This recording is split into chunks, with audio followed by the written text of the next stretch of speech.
Ladies and gentlemen, welcome to the very first edition, very first episode of Left Turn at Tucson. My name is Russell Wortham, and so very glad to have you all on board. This is your place for everything going on in the world politically and current events.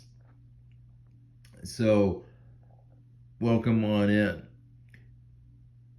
little bit about myself, my journey to where I am today, being an unapologetic progressive. So, I grew up in Idaho, and Idaho is like red. I mean, it is red. There is no blue in there. It's just red. And I was happy being a conservative. I grew up in the Reagan era as a kid. I remember sitting in my parents' living room. I was on the floor, and I don't know who my dad was talking to, but it was election season, and I think he was talking to a pollster or whatever, and obviously I couldn't vote, but I was like, I'm voting for Reagan, and my dad's like, yeah, we're all voting for Reagan. So it was like this really kind of cute moment, and all that. But I was doing fine being a conservative most of my life. I did care about the environment. I did care about disability rights. I did care about the poor and the less fortunate, and all that. But I was okay being a conservative until about 10 years ago. And that's when things changed. So we just passed the 10-year mark of Donald Trump coming down the escalator. And then one of the very first things he said, right out of the gate, no provocation, just he said, Mexicans are rapists and murderers, and countries are not sending us their best and their brightest. And I'm like, wow, can we please tone down the racism here? Like, what? And it was jarring to me because I just had watched The Apprentice, where he had now this was not the celebrity version, this was the regular version, right? I did watch The Apprentice every week religiously, but there was one time where he he brought everybody to a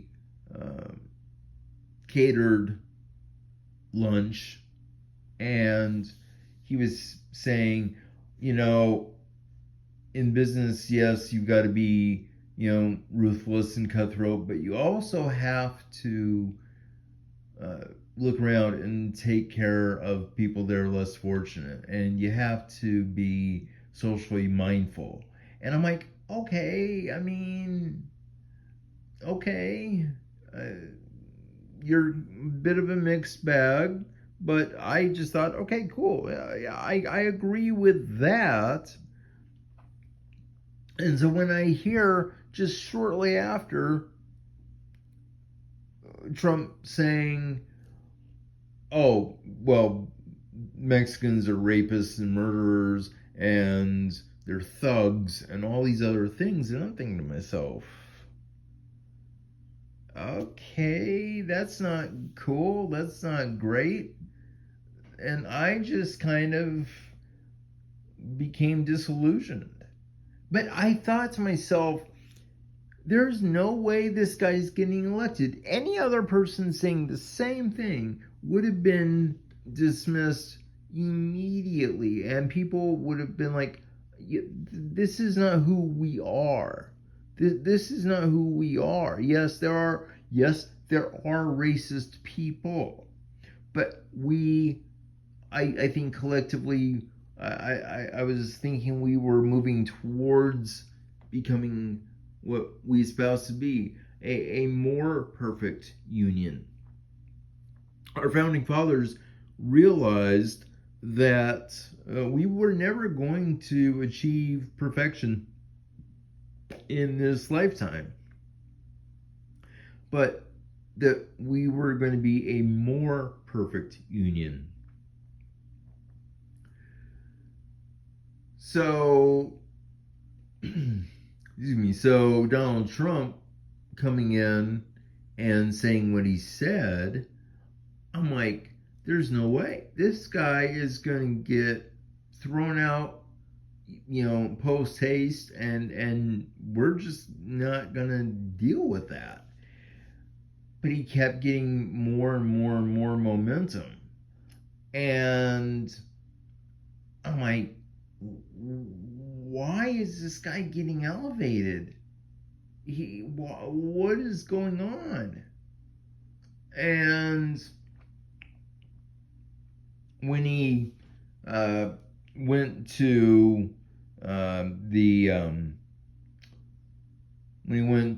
the general election against Hillary Clinton,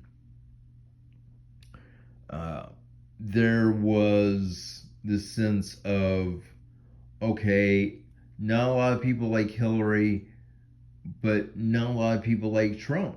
So, I mean, it was kind of a toss-up in my mind. And everything that he said and everything he did with the allegations, and we're not talking about any of that, but all that, I thought, okay, there's a clear, favorite here.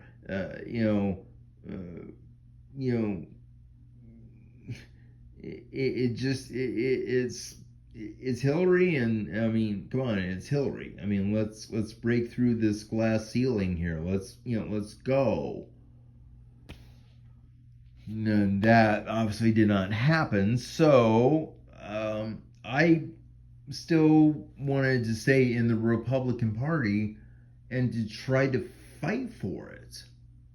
I wanted to fight for the soul of the Republican Party and be like, no, this is not who we are. We are not that racist.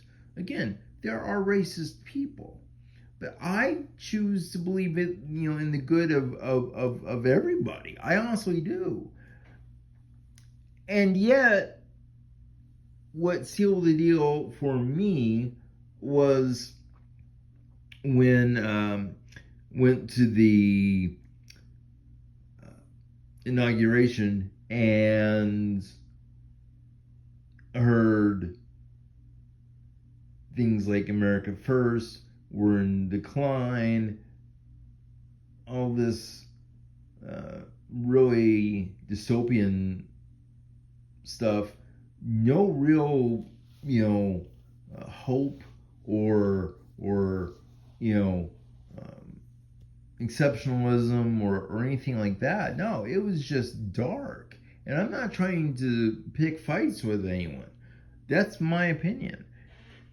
But in fairness, that's what a lot of people from both sides of the aisle said. That speech, his first inaugural speech, was dark. It was unnecessarily dark.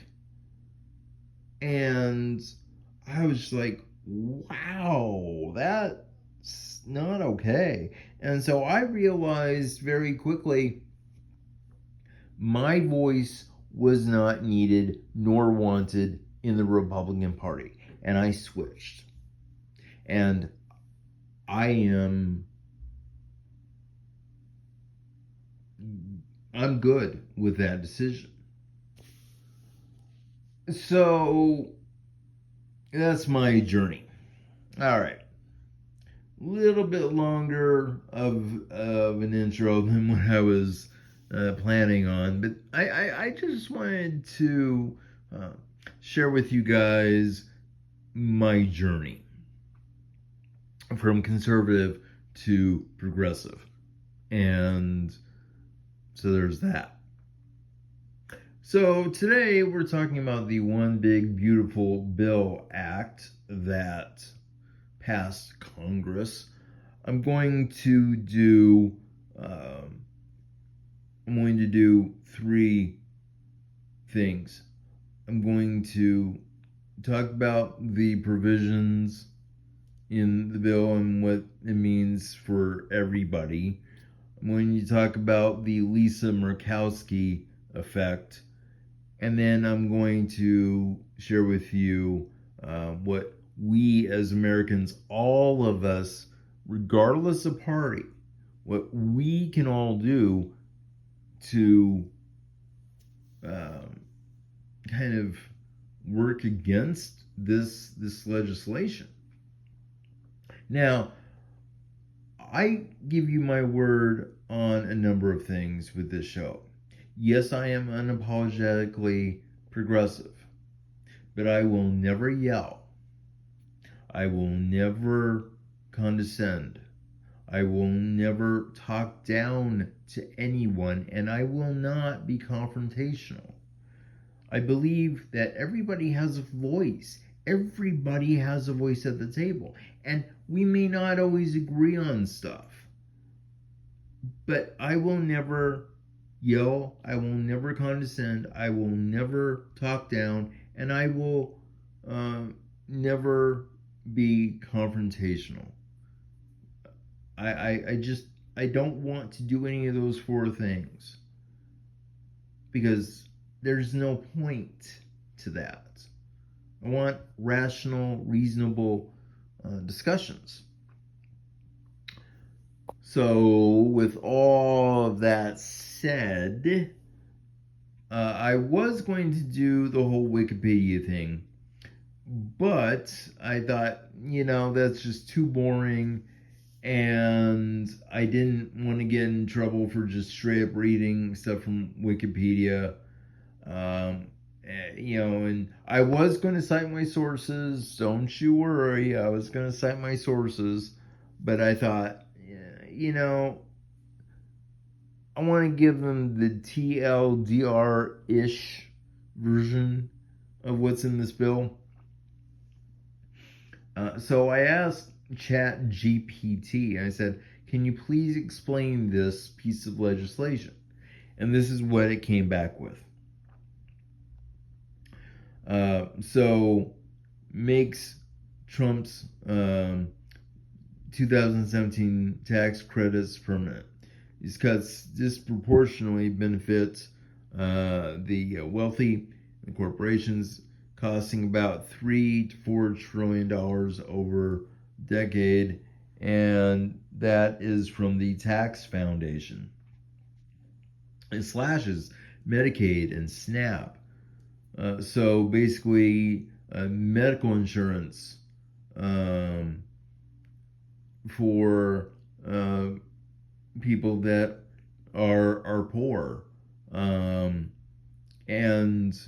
food assistance. So it's up to $1 trillion cut from Medicaid. There are going to be work requirements, and bureaucracy could reduce coverage by about 11.8 million people by 2034. SNAP food benefits see deep cuts and stricter work rules. So the source for that is from the AP News. On a personal note, I have a disability. I have spina bifida, and I am not totally able to work. And what Republicans did was rather insidious because they set it up like a trap. You have to work to get the benefits that you're wanting. Okay, well, so I have to work to get these benefits now. Okay, but on the back end, oh, but you can't work too much because if you do, you're going to lose your health care. Honest goodness, that's how that works with Social Security disability. That's just how that's always been. You can work, but you can't make, you know, more than the allotted amount per year or even per month. And if you do, they're going to start taking benefits away dollar for dollar. It's pretty insidious. And so people that are disabled, it's like, well, if you want these benefits, you got to go work, but you can't work enough so that you live comfortably. And I mean, it's rather insidious. It defunds green energy. It phases out clean energy tax credits from the Inflation Reduction Act early by, either next year at the earliest to 2028 at the latest, pulling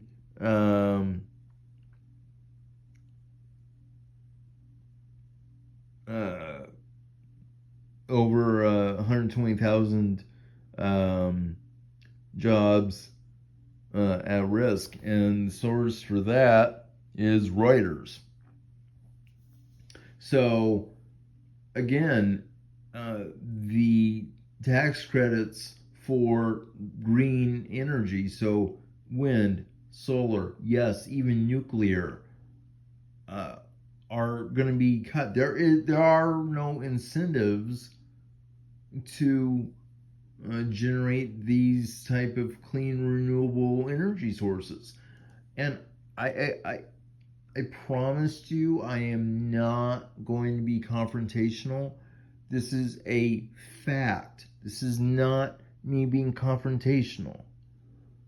Coal is a finite resource. Okay? It is limited. Once it runs out, it runs out. Once natural gas runs out, it runs out. Once oil runs out, it runs out. Those are finite resources. What isn't finite? What is infinite? Okay? Wind, solar, nuclear. Those things we can do over and over and over and over and over and over again. And I mean, the sun is not going to go out for millions of years. I mean, it isn't.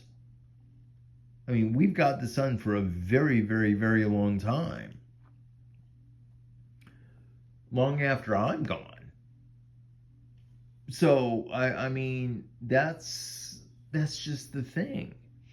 Now, what happens with this is we're talking about this idea of cutting green energy, and because of that, it's going to raise your energy prices. It's going to raise your power bill. I don't know by how much. I mean, according to Reuters, it's tens of billions per year. But that's just overall. I don't know about your particular situation, but if we can harness the sun, again, the sun is not going to be going out for millions of years. If we can harness wind, if we can harness nuclear, and yes, I understand that there were accidents at Chernobyl and Fukushima and 3 Mile Island. I understand all of that. Okay. But people for decades have been vilifying nuclear power off of those three very specific situations. And at least in the case of Chernobyl, that was a man-made situation. So what I guess I'm trying to understand is, why are we trying to just walk away from clean, renewable energy? And like I said, I am not trying to pick any fights, but coal, shale, natural gas, oil, those are finite. Okay, there is a limit to those. Wind, solar, nuclear, those are sustainable.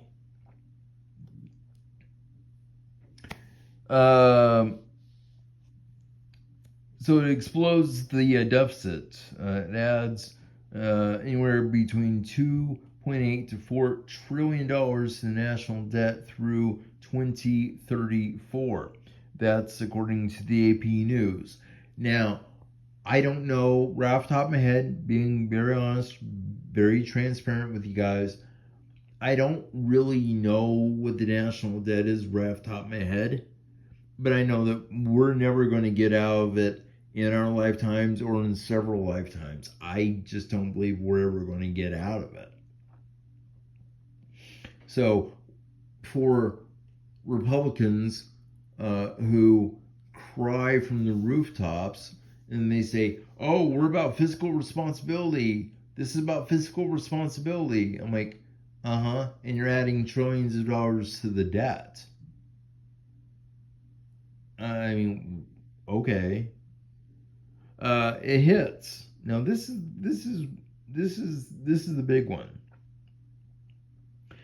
It hits family planning and rural health care. It cuts Medicaid from Planned Parenthood, threatening access to cancer screenings, contraception, and STI care. That is from the Center for American Progress. Now, I know when people hear Planned Parenthood, all they think of are abortions. That's all they think of when they hear Planned Parenthood. But Planned Parenthood does so much else. I mean, they help with contraception. They help with sexual diseases. They help with low to no cost mammograms for women. They do so much good for women just in general, and I would even argue men. You know, if you love your wives, your moms, your grandmas, your aunts, your nieces, your sisters, your best friends, your coworkers, your neighbors, I mean, you name it. If there's any female in your life that you like, that you love, that you support, Planned Parenthood does so much good for them across the board. And they don't discriminate. They don't say, oh, you're a Republican, we can't service you. Or you're a Democrat, oh, we can't service you. No. Any woman can go to a Planned Parenthood clinic and say, hey, this is what's going on. And they will listen to them. That's huge. So for Planned Parenthood to be cut for their funding, that is putting your loved ones in danger. And again, that is across the board. Republicans, Democrats, Independents, does not matter. That is across the board. It also has deep cuts for rural hospitals. According to, again, the Center for American Progress, rural hospitals face dire cuts over $3 billion with a B in funding gone, risking closures despite a $50 billion relief fund. Real time consequences here is that I think it wasn't like the day, but it was right around the day of Trump signing in the legislation. There was a hospital, and I apologize, I can't think of where it was right off the top of my head, but there was a hospital in Nebraska that just flat out said, we're closing our doors. We cannot survive without Medicare. We Medicare and Medicaid. We cannot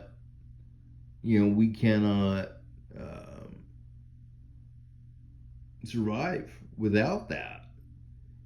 And so there are real world consequences to this bill. Now, what doesn't it do? It doesn't raise taxes on wealthy individuals or corporations. Doesn't invest in infrastructure, healthcare, clean energy, and it doesn't reduce the debt or the deficit.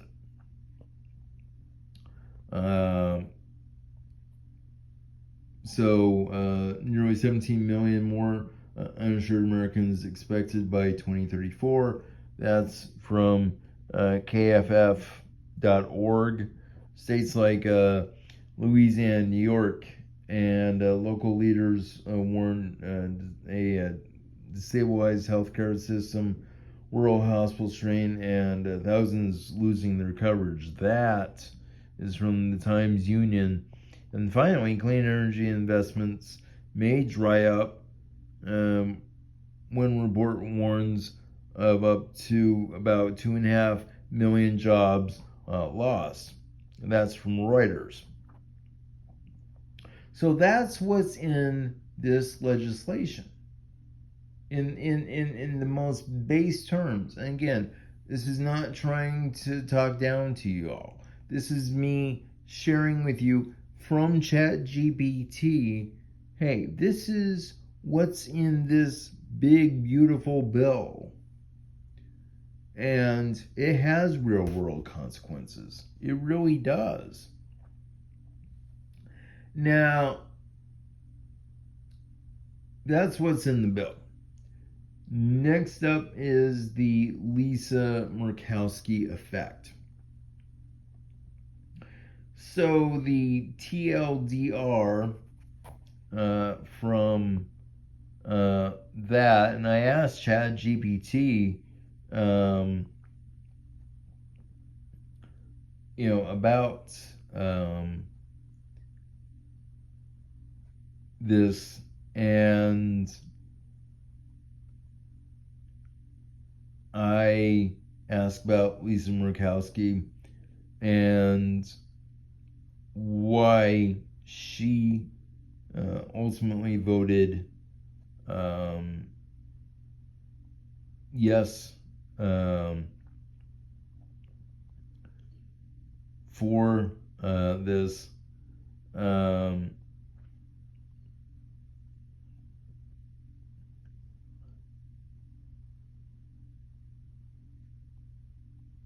So here we go.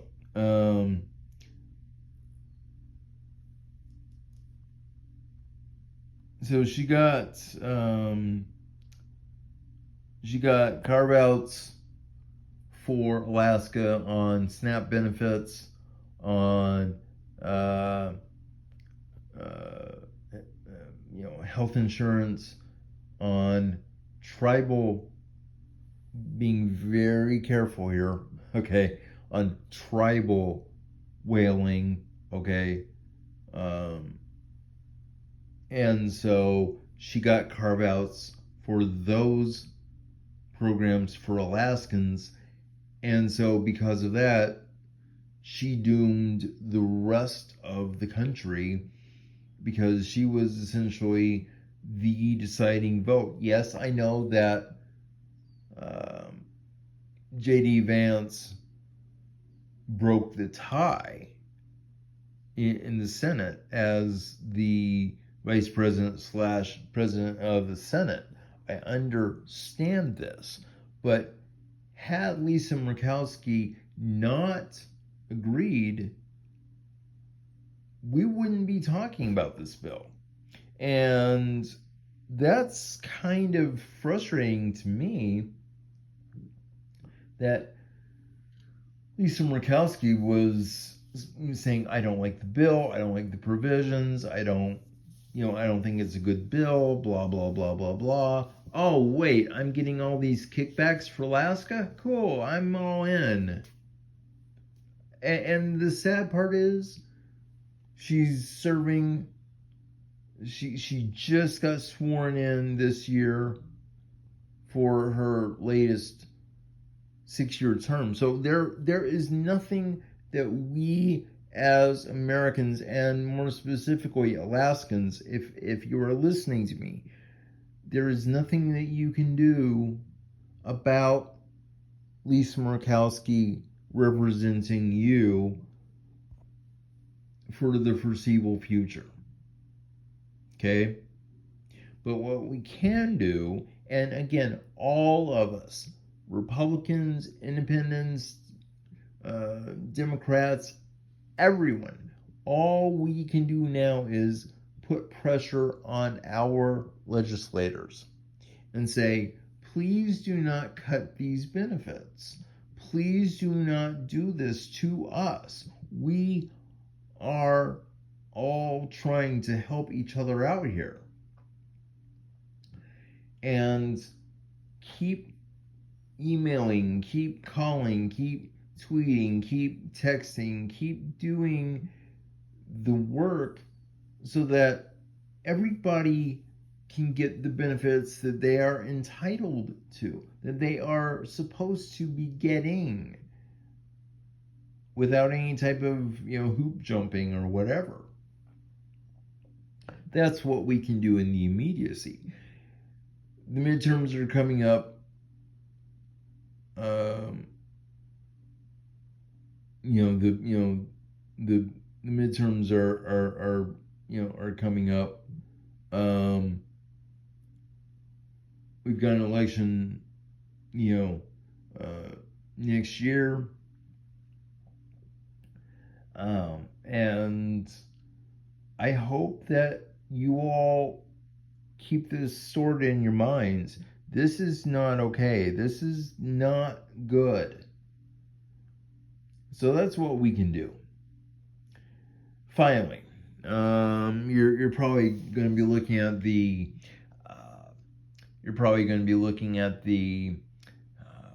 title of this video of MAFO. You've probably heard of FAFO. F around and find out.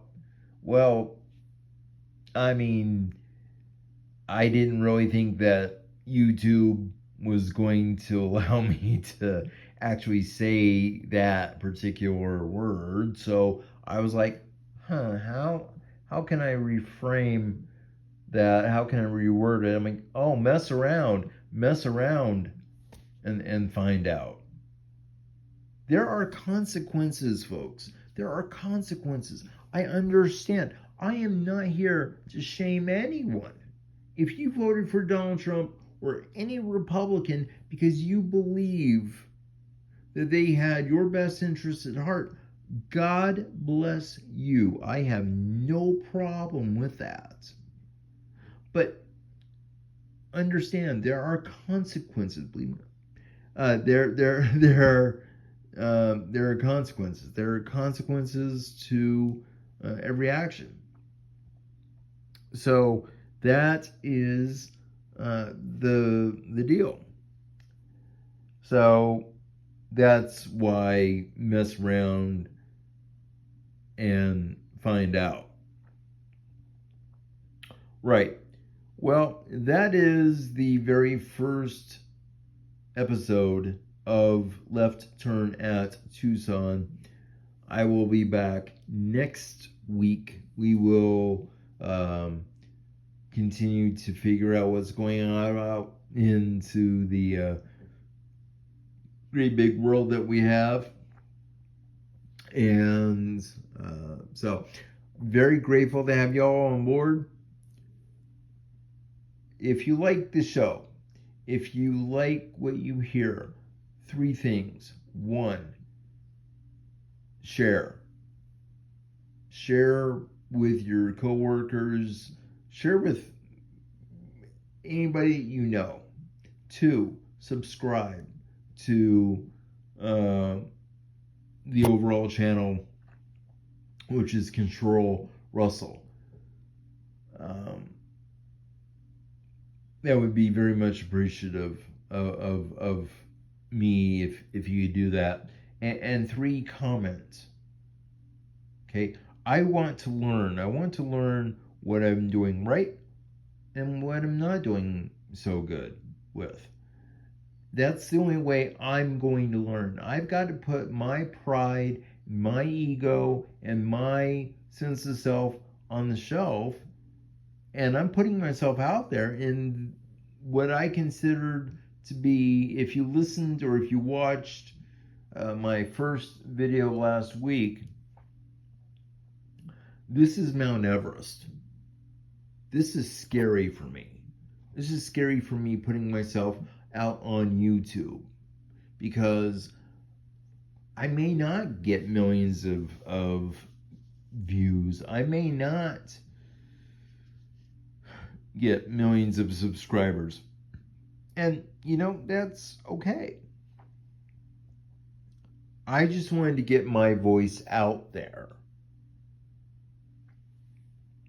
So, I just wanted to bring that up. Right. So that's the show. Again, subscribe, share, comment. If you can do those 3 things, we're all good. Like I said, I will be back next week, and we'll just see what's going on in the world, and just talk about stuff. So, until then, this is Russell Wortham, and please be good yourselves and to each other.